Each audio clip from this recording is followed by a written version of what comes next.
Bonjour à toutes et tous, bienvenue pour ce petit tutoriel sur la poussée d'Archimède. Alors la poussée d'Archimède, c'est une force qui s'exerce dans un fluide, c'est-à-dire dans un liquide ou dans un gaz. Et dans un gaz, attention, on a souvent tendance à penser que la poussée d'Archimède ne s'exerce que dans les liquides, c'est pas vrai, elle s'exerce aussi dans les gaz, sauf que généralement elle est moins importante, on la ressent moins dans des gaz, sauf dans des cas particuliers, je vais en évoquer un juste après. Donc cette poussée d'Archimède, c'est la force que vous sentez quand par exemple vous rentrez dans une baignoire, vous avez l'impression de vous sentir entre guillemets plus léger, parce que la poussée d'Archimède, c'est une force ascendante, d'accord, dirigée vers le haut qui va contrarier le poids en fait et qui va vous permettre de vous sentir plus léger, notamment dans l'eau. Alors cette poussée d'Archimède, comme toutes les forces, elle s'exprime en newton, donc j'ai écrit la relation mathématique qui est ici. Poussée d'Archimède, on la représente généralement par un pi.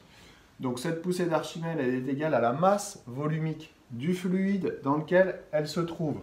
Donc cette masse volumique, si c'est dans un liquide, ben c'est la masse volumique dans le liquide dans lequel elle se trouve. Si c'est un gaz, et notamment dans l'air, c'est la masse volumique de l'air. Donc c'est là que ce coefficient est beaucoup moins important. Cette masse volumique, elle peut être en kilogrammes par mètre cube, elle peut être en kilogrammes par litre, ça dépend, il faut faire attention.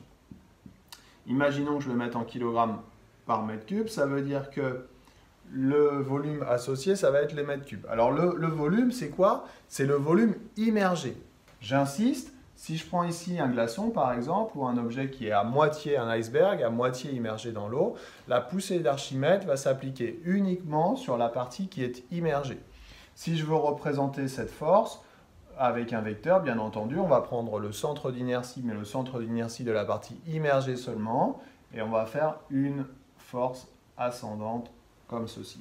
Donc j'insiste, le volume, ce n'est pas forcément le volume de tout l'objet, sauf s'il est complètement immergé, mais c'est le volume de la partie immergée. Et puis N, bah, c'est l'intensité de la pesanteur, c'est en newton par kilogramme comme d'habitude. Bon, alors trois petits exemples. On a donné l'exemple du glaçon ou de l'iceberg ici. Évidemment, si on peut reprendre le principe d'inertie par exemple, si ce glaçon est immobile, ça veut dire qu'il va être soumis à des forces qui se compensent. Quelles sont les forces qui s'exercent sur le glaçon pour qu'il soit immobile? Ça va être la poussée d'Archimède et puis ça va être son poids.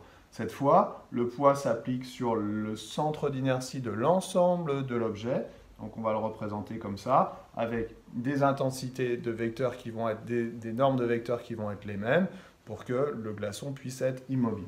Deux autres exemples, la montgolfière.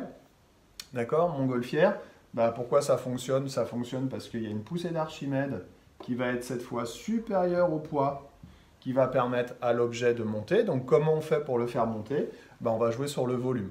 On va jouer sur le volume et comme la masse volumique de l'air est toute petite, il faut que le volume soit très grand pour que cette poussée d'Archimède soit assez importante. Donc on va jouer sur le volume du ballon en injectant de l'air chaud notamment, de telle manière à ce que le volume du ballon soit de plus en plus important et ainsi que la poussée d'Archimède soit plus importante. Dernier exemple, l'exemple du sous-marin. Le sous-marin, en fait, pour qu'il plonge et pour qu'il ressorte, pour qu'il refasse surface, on va jouer sur son poids, d'accord, en comparaison à la poussée d'Archimède. Donc il y a ici des compartiments qu'on appelle des ballastes. Ces ballastes, on va les remplir d'eau ou d'air compressé, de telle manière à chasser l'eau. Si on fait rentrer l'eau, eh bien évidemment le poids va augmenter et à ce moment-là, le sous-marin va tomber, ou va couler, ou va descendre en profondeur. Et puis si on vide les ballasts, eh bien à ce moment-là, le sous-marin va refaire surface. Il y a la même chose chez les poissons, ils ont un petit organe qui s'appelle la vessie natatoire. Et cette vessie natatoire, il la gonfle ou il la dégonfle s'ils veulent monter ou s'ils veulent descendre. Ils le font évidemment inconsciemment, mais c'est ce qui se passe pour que les poissons puissent monter ou descendre dans les océans. Voilà, j'espère que j'ai été clair. Je vous dis à bientôt pour un nouveau tuto. Bye bye.